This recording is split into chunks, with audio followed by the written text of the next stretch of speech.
Katie Hopkins has made an audacious bid to become a Reform UK MP. Let me show you what she shared on the matter. My open offer to stand for Reform UK is on the record.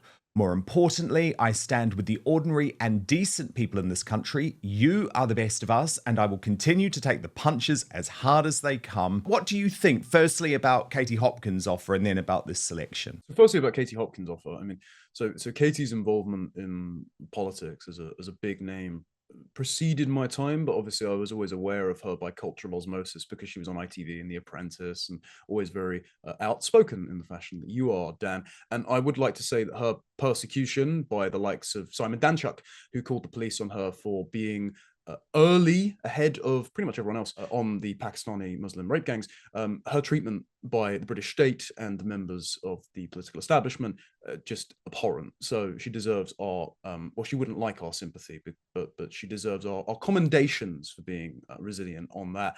As far as becoming a Reform UK candidate, I mean, so this tips into Luke Campbell a little bit because I don't know Campbell's politics, but I imagine he is a good representative of the left behind working class lads in places like the North or particularly Essex, in the sort of, boxing and football watching, left behind from working upwards into the middle class from the working class roots by inflation and mismanagement of the economy post-COVID and because of immigration.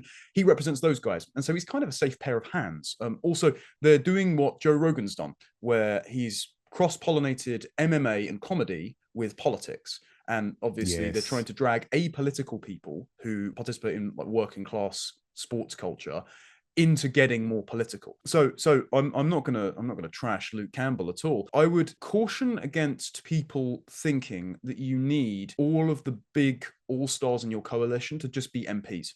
Because what you need is a series of reform loyalists who will vote along with the party, while advisors and media spokespeople and political appointments when we eventually get control of the civil service. And I say we as in the sort of broader national populist movement, because, I don't work for Reform or anything. I just want to see them do well and be the vehicle for revolution.